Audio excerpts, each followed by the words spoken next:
So let's just start on the substance itself. So, Scott, when you hold the chocolate, look at the chocolate, smell the chocolate, really immerse yourself in the experience of the chocolate, are you still a 10? Are you changed a bit? Are you still up there? Pretty much still a 10, yeah. Okay. Just checking. Yeah. And do you usually crave chocolate?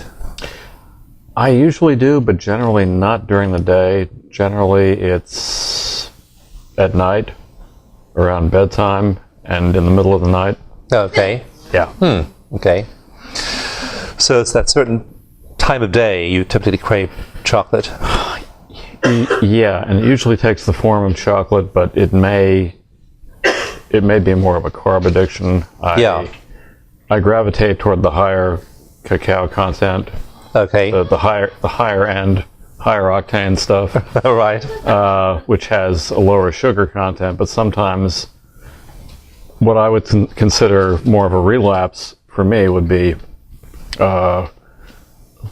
going into something like white chocolate, which has a lower cocoa content, but a higher sugar content. So. Okay, I see you're a connoisseur of this, and the ratio of carbs to glucose. So I've got it all thought out quite logically, but it's still a load of crap, folks. Well, thanks for sharing your process with us. It's really good to hear that. Okay. So let's just tap for a start on the chocolate itself. So even though I crave chocolate, I love and accept myself. I love and accept myself. This craving may never go away. This craving may never go away. May get worse. May get worse. If that's possible. If that's possible. And I still love and accept myself. I still love and accept myself. No matter how strong this craving is. No matter how strong this craving is. I might never overcome this craving. I might never overcome this craving. And I still love and accept myself. I still love and accept myself. I have compassion on myself. I have compassion on myself. Cravings and all. Cravings and all. This craving. This craving. This craving for chocolate. This craving for chocolate.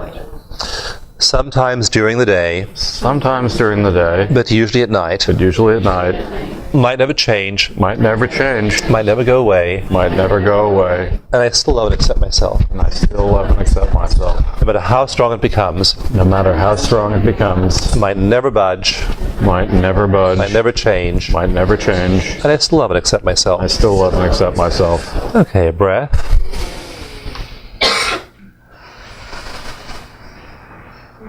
I'm just curious, how much do you love and accept yourself if this craving never changes? I can live with it. Okay. I'm not quite sure what kind of a change I would be looking for. It would be something that I would envision. It would be almost an all or nothing thing.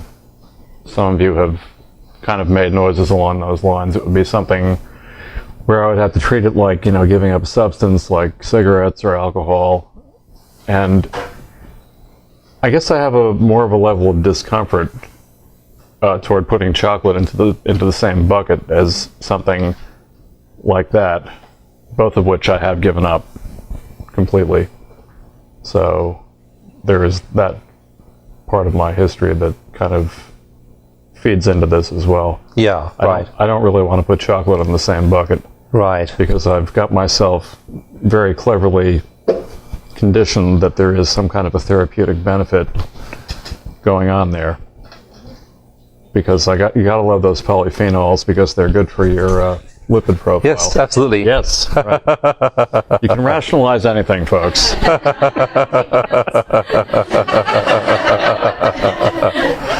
Yeah. But that feeling of self-acceptance, that gut feeling of self-acceptance, where are you with that? Assuming you never change. Maybe you start smoking and drinking again. You get worse. All your cravings just come to the foreground. You can't control any of them. So just think about self-acceptance now. How strong is your ability to say that? And accept Scott. That would be a problem. Going back to either of those, Yeah. self-acceptance with that would be a real problem. Yeah. So let's just tap on that. Okay. If I went back to those, If I went back to those, self-acceptance would be a real problem. self-acceptance would be a real problem. And I accept that I am this way. I accept that I am this way. So I might go back to those, So I might go back to those, might not go back to those. might not go back to those. My craving for chocolate might improve, My craving for chocolate might improve, might not improve, might not improve. and I accept myself either way. I accept myself either way. I'm okay either way. I'm okay either way. I have compassion on myself either way. I have compassion on myself either way. I have compassion on myself I have compassion on myself just the way I am. just the way I am. Love and accept myself. Love and accept myself. This craving, This craving. every night, Every night, middle of the night, middle of the night. this craving, This craving. love and acceptance, Love and acceptance. accept myself. Accept myself. Okay, let's tap now on the any emotional events around the substance. And so, are there any associations you have with people, early childhood memories to do with chocolate? Not memories per se, but more stress in general, events, trips, deadlines, feeling of overwhelm. That tends to, if there's some kind of an event coming up, then a chocolate binge might sneak up on me in the middle of the night without my realizing it. What kind of an event might do that? Going on a trip for business, going to, traveling anywhere where I've got to, get my act together and plan appropriately and, get on a plane or go through airport security or whatever. Okay. As you imagine doing that, what number are you in your body, just in any part of your body that has intensity? Probably about a 6. The 6. Yeah. Okay, and where is that? Mainly my chest or solar plexus a little bit. It's usually, those are the two most frequent areas, probably more my chest with this. Okay. So think back to an early memory where your chest felt that way and you were a high number. Any kind of event that pops to mind.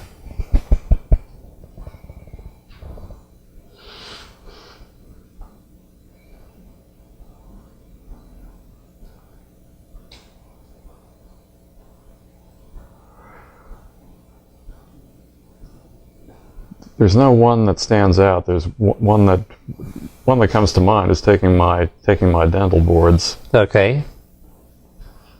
That was something that I handled well, but it was a very high stress level, and just the feeling in my chest kind of as an echo with that. Yeah. That's a good one to work on. There's a piece of research showing that before medical students had higher stress levels than patients before surgery. Very, very high stress levels. So dental boards would be a big one. Yeah. Where were you when you were about to take your dental boards? In Washington, D.C. Okay. Where were you studying for them? Where was I studying for them? I was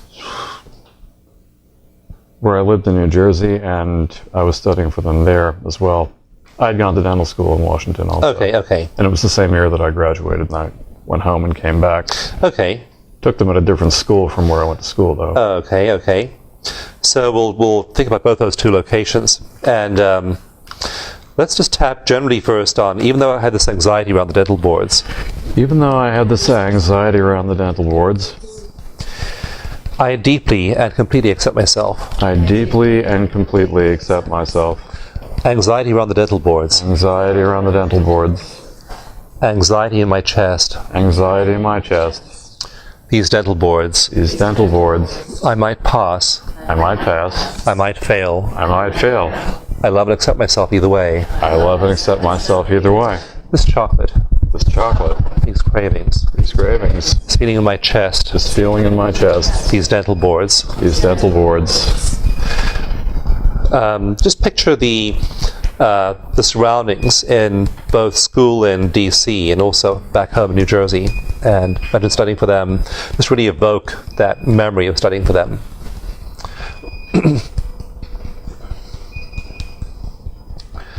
Is that feeling in your chest strong right now? It's fairly strong, yeah. Yeah. It's still about a 7. Yeah. So I have this feeling in my chest. I have this feeling in my chest. It's a 7. It's a 7. And I accept myself for this feeling. And I accept myself for this feeling. Fully and unconditionally. Fully and unconditionally. This feeling may never change. This feeling may never change. And I still accept myself. And I still accept myself. This feeling might get worse. This feeling might get worse. And I still accept myself. I still accept myself. Fully and completely. Fully and completely. These dental boards. These dental boards. This craving. This craving. This feeling in my chest. This feeling in my chest. All these feelings in my chest. All these feelings in my chest. All these stressors in my life. All these stressors in my life. I love and accept myself. I love and accept myself. Were you having chocolate at all when you were taking the boards, before you took the boards? I'm not sure I was during it. I did. It's interesting that I did develop the chocolate habit while it was after my first semester of dental school. And after I finished that, my friends and I went out to the movies, and I got this big Hershey's Special Dark Chocolate bar. And that became a habit, pretty much a daily habit for the rest of the way through dental school. So you and your friends went out. When was it to get that big Hershey's bar? We went to a movie. This was the December after my first semester of dental school. This was 1981. Okay. And I remarked that was the first time in a long time. Well, I had had chocolate before, obviously, but that was the first time in a long time that I'd pigged out on chocolate. And that was starting or restarting a pattern. And I had addictions to deal with. Of course, I was smoking at the time. Right. I quit smoking the year I graduated from dental school, but that would go on for quite a while in addition to the chocolate. Right. So again, the scenario is that first you're in dental school, all the stress, and then going to the movies with friends, having this big Hershey's bar, and it was the first time for a long time you'd had chocolate, and it became a habit. Yes. Yeah. So just tell us the whole story again, while tapping through all the points. Just tell us the story, keep tapping, keep moving through the points, start at the top again when you get done with the bottom points. Okay.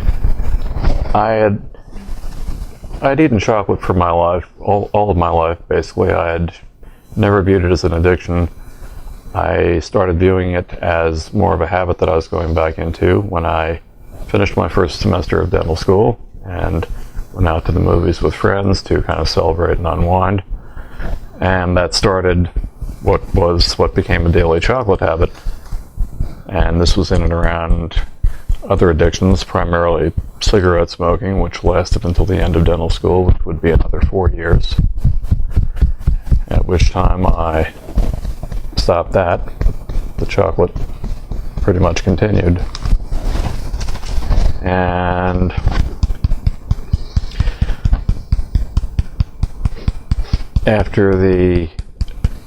I'm recalling patterns of kind of replacing one addiction with another.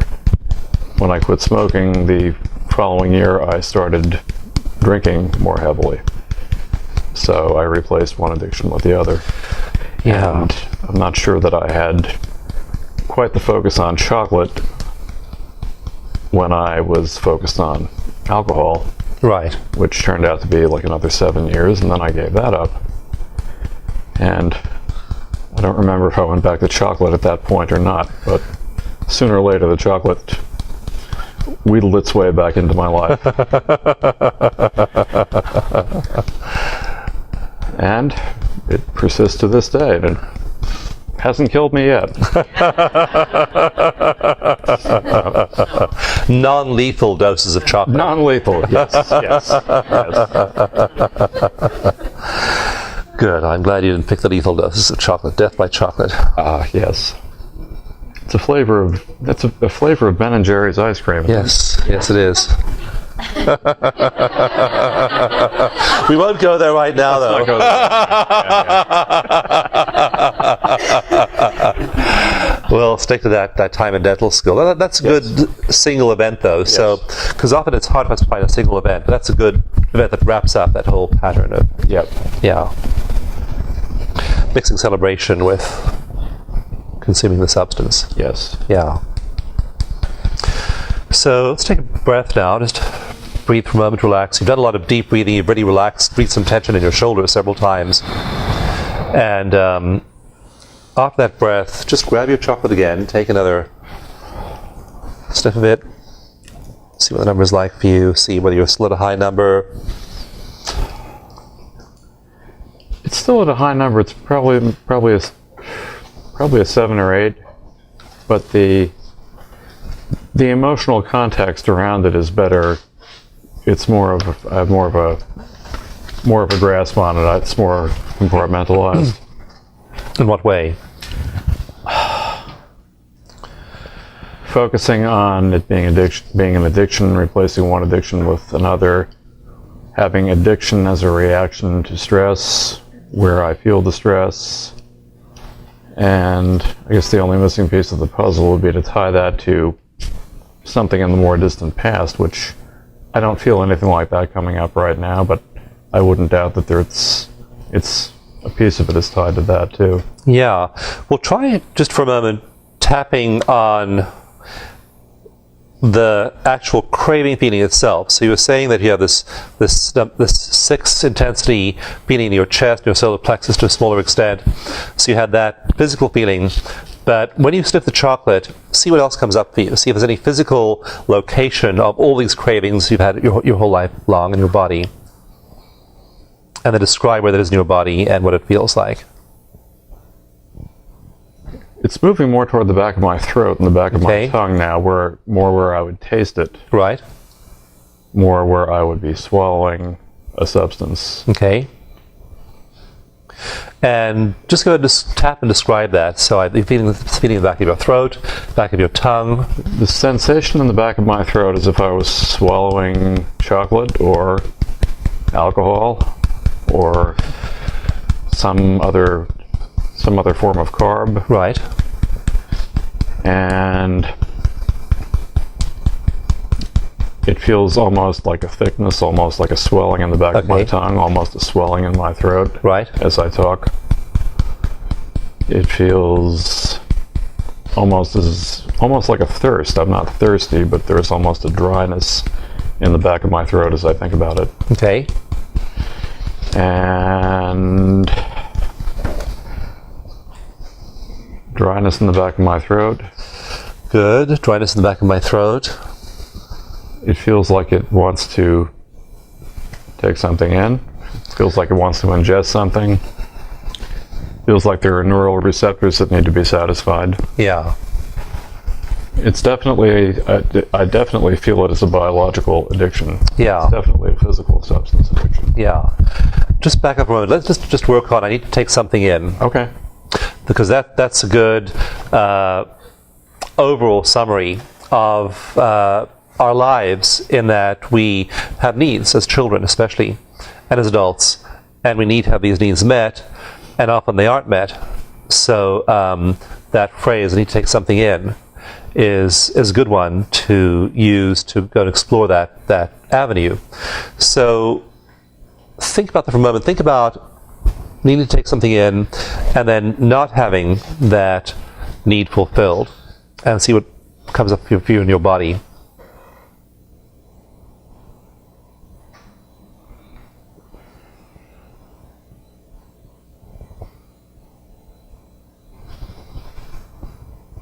I'm getting a feeling of despair.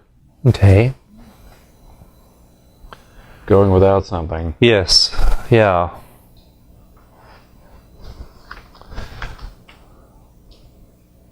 Let's do the 9 gamut on that. So tap over here, close your eyes and open them. Eyes hard down to the left, despair. Despair. Eyes hard in the other direction, despair. Eyes in a big circle. Despair. Despair. Okay, I'm going to have you follow my fingers over here. So, despair. Despair. I'm not getting something. Despair. Not getting something. Not getting something I need. Not getting something I need. Let's generalize and say not getting anything I need. Not getting anything I need. Never getting anything I need. Never getting anything I need. Sometimes getting something I need, Sometimes getting something I need. but only partial. But only partial. Never fully. Never fully. Never fully getting everything I need. Never fully getting anything I need. Only partially getting a few things I need. Only partially getting a few things I need. I have to fill myself up. I have to fill myself up. Take things in from the outside Take things in from the outside because I'm not getting what I need. because I'm not getting what I need. I love and accept myself. I love and accept myself. Not getting everything I need. Not getting everything I need. I love and accept my despair. I love and accept my despair. I love and accept all parts of myself. I love and accept all parts of myself. Despair included. Despair included. I love and accept all of me. I love and accept all of me. I fill myself up. I fill myself up. I can't fill myself up. I can't fill myself up. I need things from the outside. I need things from the outside. I don't always get them. I don't always get them, But I still love and accept myself. but I still love and accept myself. Whether or not I get them.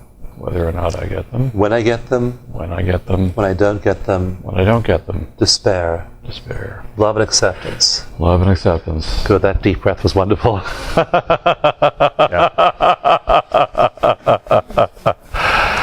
I had a feeling if you just kept on pursuing that tack, eventually you'd like really feel a release. Yeah, I did feel some release. Yeah, yeah. So, anything new come up for you in the course of that? No, not really. It was more a release. I'm not quite sure what was released. I'm sure there's more there to do. Yes, there is. Yeah. Oh yeah. But at least you know where to look for the next step to take. Yeah. For the work to do. Yeah. So good. You just use the chocolate again. Just sniff the chocolate. See what number you are at the moment. What's changed for you, if anything? It's maybe a 7 or an 8. There's not as much interest. Okay. And any physical feelings come up?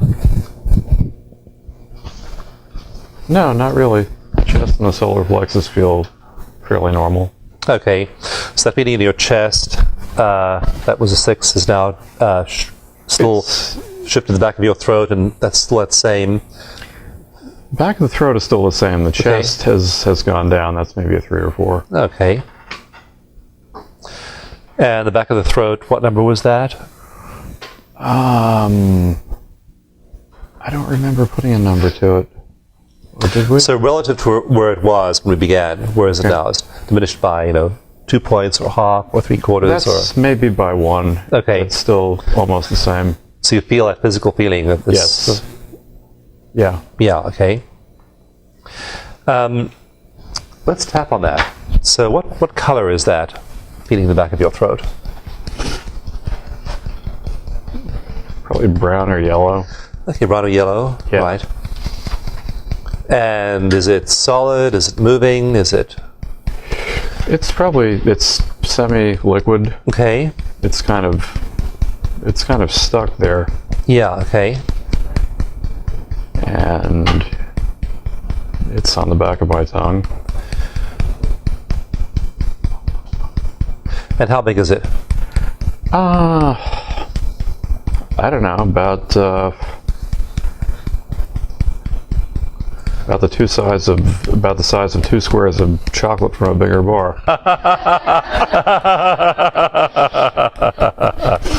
So this brown and yellow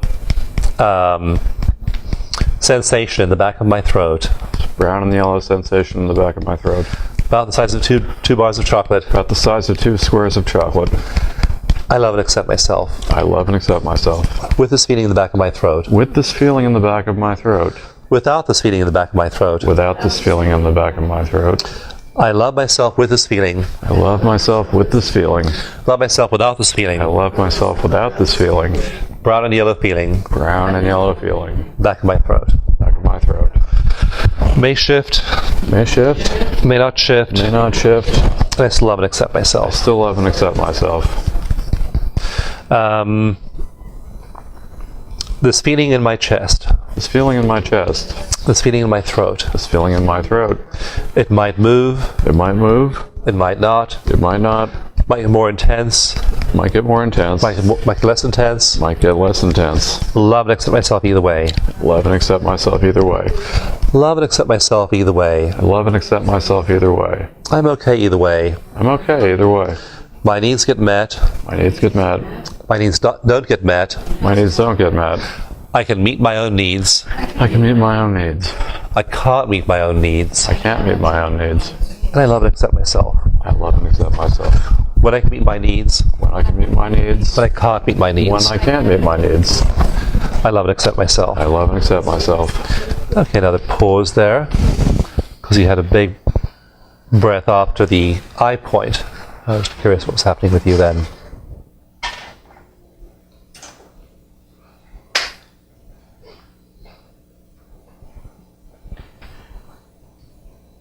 I had a feeling of being okay, of being able to provide for myself, that the way through despair is through providing for myself, providing for my own needs, which has been a big piece of what I've been working on for the last 5 years or so. Right, yeah.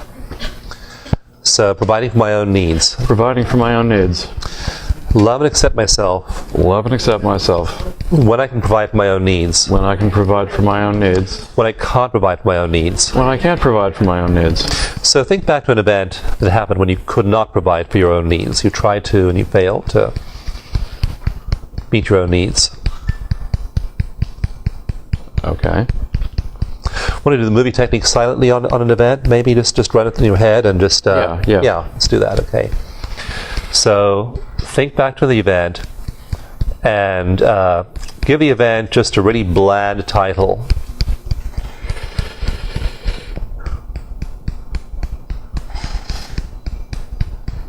The work I took because I had to.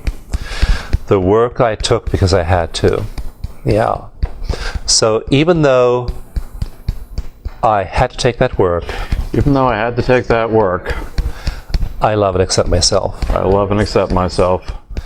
Even though I had to take that work. Even though I had to take that work. I love and accept myself. I love and accept myself. The work I took. The work I took. Because I had to. Because I had to. Had to take that work. Had to take that work. Love and accept myself. Love and accept myself. Work I took. Work I took. Because I had to. Because I had to. Work I took. Work I took. Because I had to. Because I had to. So how big is the number around the title of the movie now, that little segment of the movie, just the title? It's not high. It's maybe about a 4. Okay. So run the movie in your mind. Everything from hearing about the work, to taking the work, to whatever happened afterwards. Yeah. And stop when the number gets high.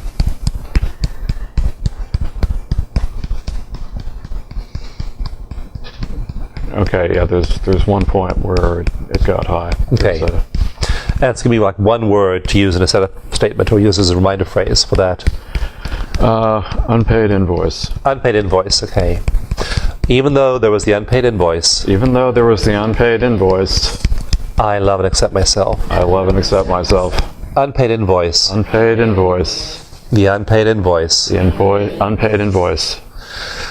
That unpaid invoice. That unpaid invoice. That particular unpaid invoice. That particular unpaid invoice. My feelings around that unpaid invoice. My feelings around that unpaid invoice. My needs don't get met. My needs don't get met. Invoice doesn't get paid. Invoice doesn't get paid. I still love and accept myself. I still love and accept myself. Just as much as before. Just as much as before. Okay, so what's your number now around the unpaid invoice? It's gone down. It's gone down a couple of. It was, I don't know. It was maybe an 8. It's gone down to maybe a 6. Okay. What other features of the invoice would you want to describe? You can describe the dollar amount. You can describe the some feeling you had around the invoice. Maybe submitted the invoice 5 times, never got paid, or had an argument around the invoice. So find one other chunk you can tap on.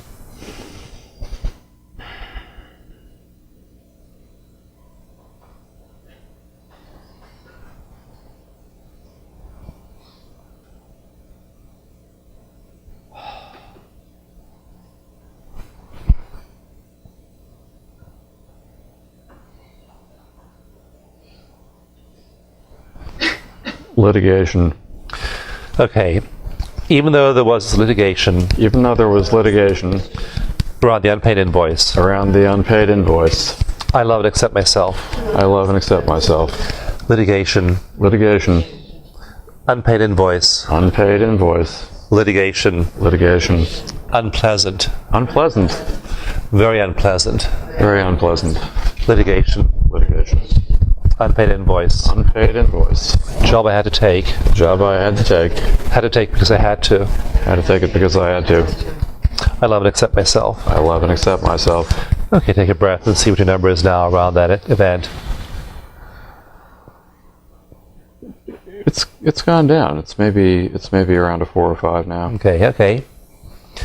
Now go ahead and smell the chocolate again and see if that number shifted at all. That's about the same. Okay.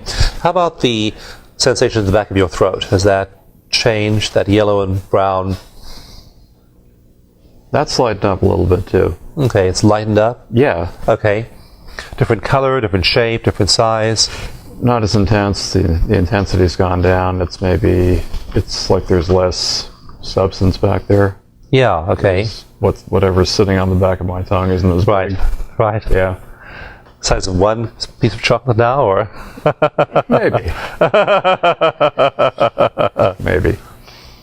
So think back to some childhood time when your needs didn't get met. Sometime you needed something from a parent, from a caregiver, from a teacher, from a coach, and you asked for it and your needs just didn't get met.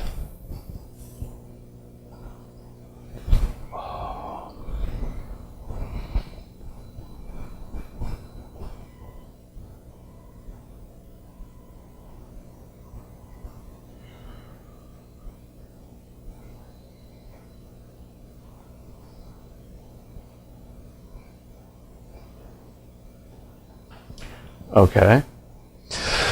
And we could work on that out loud or as a silent movie, whatever you like. I think as a silent movie would be better. Okay. So give that new movie a title. How old were you when this happened? Are we thinking of something in childhood or? Something a childhood is best. Yeah. Okay. When you had a need. All right. Let me come up with something else then. Okay.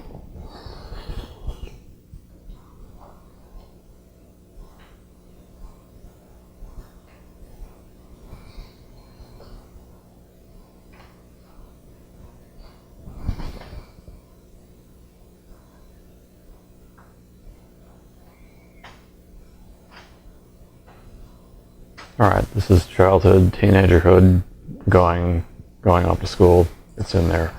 Okay. So teenagerhood going off to school, like Yeah. a new school, or? It was going off to college. Okay. And we'll call it the student loans.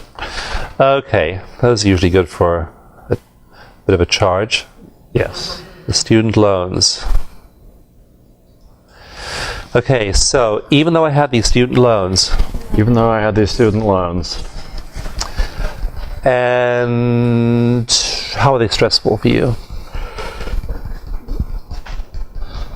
They went on and on because I had gaps in my ability to repay them, and they took much longer to repay than I would have liked, and I saw that as an unmet need that I had to ever take them out in the first place. Okay. Yeah. So the unmet need of having to take them out in the first place, the repayment took a long time. Yes. Yeah. I had the unmet need of taking them out in the first place, and the repayment took a long time. So even though I had this unmet need, had to take out these loans, I had to take out these loans. I love and accept myself. I love and accept myself. This unmet need to take out these loans, love and accept myself. Love and accept myself. This unmet need This unmet need to take out these loans take out these loans took longer to repay took longer to repay than I would have thought. than I would have thought. I love and accept myself. I love and accept myself. With this unmet need, With this unmet need, with these loans unpaid, with these loans unpaid, I still love and accept myself. I still love and accept myself. Here the 9 gamut technique again. Close your eyes and open them. Eyes hard down to the left. Eyes hard down to the right. These student loans. These student loans. Eyes in a big circle, slowly. Eyes in a big circle. Yeah, good. These student loans. These student loans. This unmet need. This unmet need. I had to take out these loans. I had to take out these loans. It took a long time to repay. It took a long time to repay. I love and accept myself. I love and accept myself. Okay, just take a breath. Hum. Count. 1, 2, 3, 4, 5. Hum again. Good. Another breath.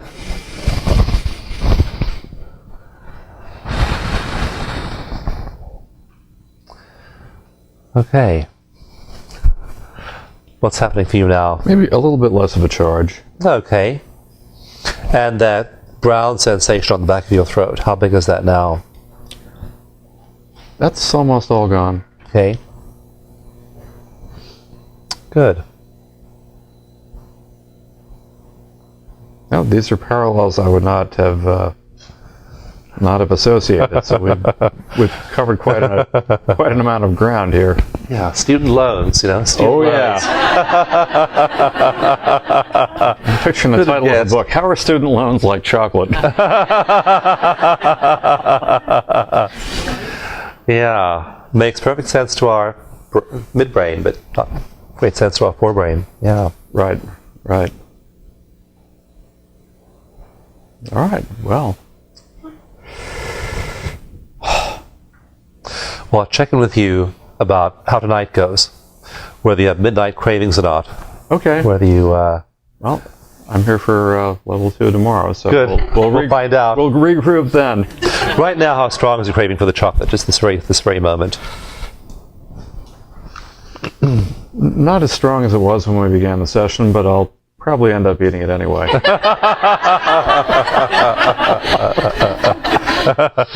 have a lot of extra as well. And I have a feeling I won't be alone. Actually, we throw away a lot of chocolate off these workshops. We do. Really? People get up, they start talking, they get up and leave, Yeah. and we just fill the trash can with chocolate. It's so interesting. Okay. So we probably won't ask you to help clean up, though. No. No. I don't think we'll be able to. We'll see tomorrow what your craving was. Maybe make a note of it tomorrow morning. Let us know. All right, we'll do. Yeah. I'll give you a report. So lots of things, lots of needs tying into those. Yes. Those cravings, yeah. And just being patient with yourself. We say peel the layers of the onion. Right. And just be patient and let them gradually reveal themselves to you. So sometimes they're just obvious, other times they take a while. But letting yourself heal and grow at your own perfect pace is well worth doing. Yes, indeed it is. Yeah. Well, thank you. Thank you. Thanks much. Thank you, folks.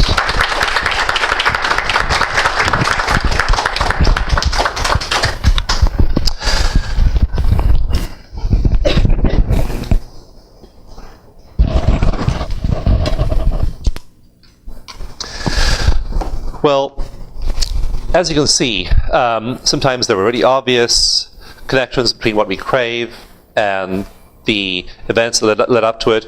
Unmet needs, needs for nurturing, needs for food, needs for approval from early in childhood. Really unobvious things like loans. Who would have guessed that student loans were part of that unmet need?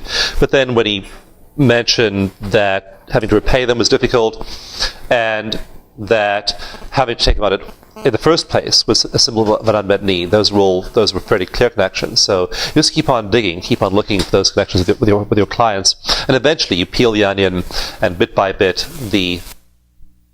Other times you tap on one thing and suddenly the craving goes way down. But then it may pop up again in a day or a week or a month or a few minutes. Tapping the reversal point is also something I do a lot with cravings, because often with cravings and addictions, there's persistent psychological reversal. So people get reversed often. In a single session, they can get reversed over and over and over again in one session. So tapping on that point several times in a session is well worth doing. So generally speaking, if there's a long-standing problem, depression, anxiety, addiction, and so on, a long-standing problem means there's probably psychological reversal and secondary gain going on there. So tapping on this point a lot is well worth doing. It's worth it. Any questions before we wrap up the segment on cravings or observations about the session you'd like to make? Can we eat them now? Can we eat them now? You can if you want, absolutely.